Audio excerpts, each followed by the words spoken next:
Hello future Year 7s, my name's Miss Hall and I am Head of English here at Harris Garrard Academy.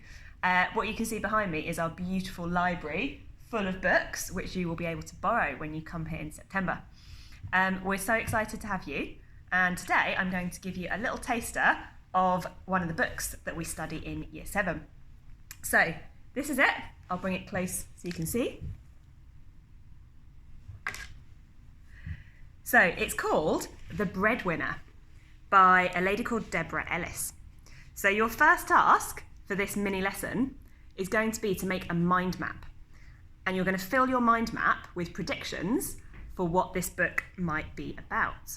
So if you've got a bit of paper, you can write it anywhere, or you could just think it. Write the title in the middle of the paper, The Breadwinner. And then I'm going to give you 2 minutes to think of some ideas what this book might be about. So what clues could we use? There's the title, The Breadwinner. What is a breadwinner? What might that be? Have you ever heard it? Then it's also got some writing on the front cover. It says, starvation or survival, a girl's life under Taliban rule. So maybe you've heard the word Taliban, maybe you haven't. You might have some ideas. And I'll give you one last look at the picture. Hope you can see it. Looks like a young girl here. There's not that much in the background. So, you've got 2 minutes. I'm going to ask you to pause the video now and create a mind map full of predictions for what this book might be about. Think about who could be in it, what might happen to them. 2 minutes, pause the video, off you go. Okay, welcome back. So hopefully you've just paused the video and you've got some ideas down on your mind map.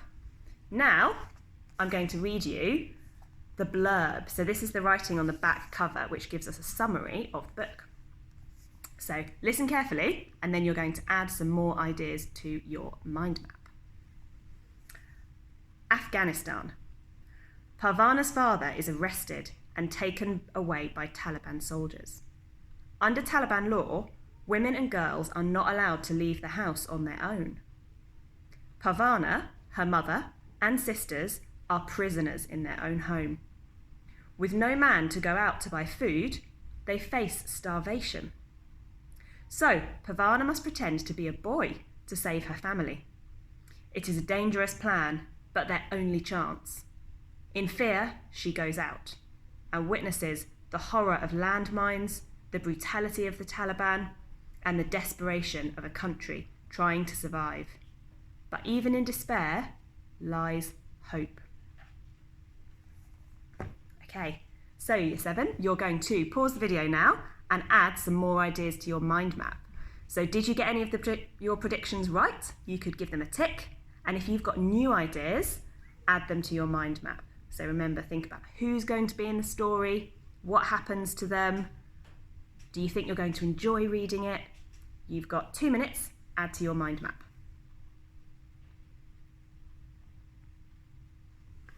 Okay, welcome back. So you should have lots of ideas written down now. The last thing we're going to do is read a little bit of the opening of the story. So this is a sneak preview into the book you're going to be reading in September.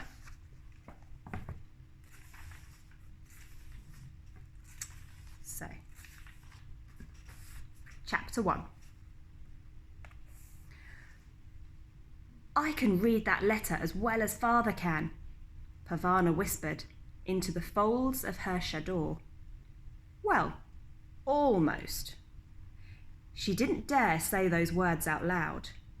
The man sitting beside her father would not want to hear her voice, nor would anyone else in the Kabul market.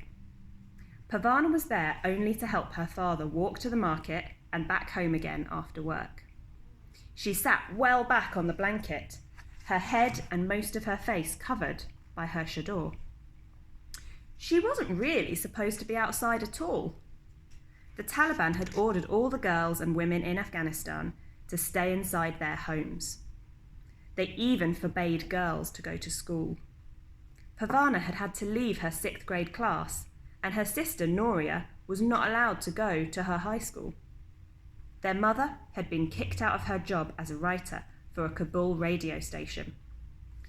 For more than a year now, they had all been stuck inside one room, along with 5-year-old Mariam and 2-year-old Ali.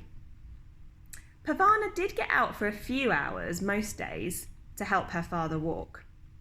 She was always glad to go outside, even though it meant sitting for hours on a blanket spread over the hard ground of the marketplace.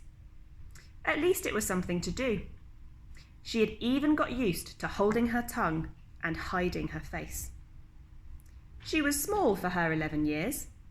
As a small girl, she could usually get away with being outside without being questioned.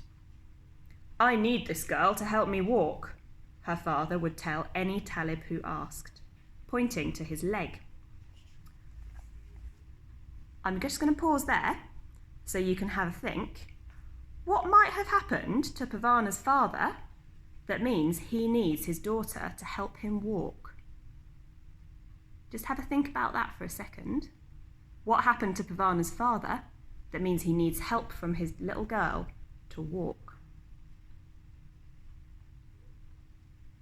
Okay, let's find out. Father had lost the lower part of his leg when the high school he was teaching in was bombed. His insides had been hurt somehow too. He was often tired. "I have no son at home except for an infant," he would explain. Pavana would slump down further on the blanket and try to make herself look smaller. She was afraid to look up at the soldiers. She had seen what they did, especially to women, the way they would whip and beat someone they thought should be punished. I'm going to end it there so I don't give too much away. Your final task for today is going to be thinking about what you've just heard, this description of Pavana. So as a girl in Afghanistan, ruled by the Taliban, she wasn't allowed to go outside. Women weren't allowed to go to school, so her sister wasn't allowed to go to high school. So your last task is just to think about how that might feel. If that was you and you weren't allowed to go outside or even talk loudly, if you weren't allowed to get an education, what would that feel? So maybe if you want to impress us when you come to Harris Garrard in September, you could even write a diary entry imagining that you are Pavana and think about how that would feel. Okay, well done, future Year 7s. I am really excited to meet all of you in September and introduce you to the exciting world of secondary school English.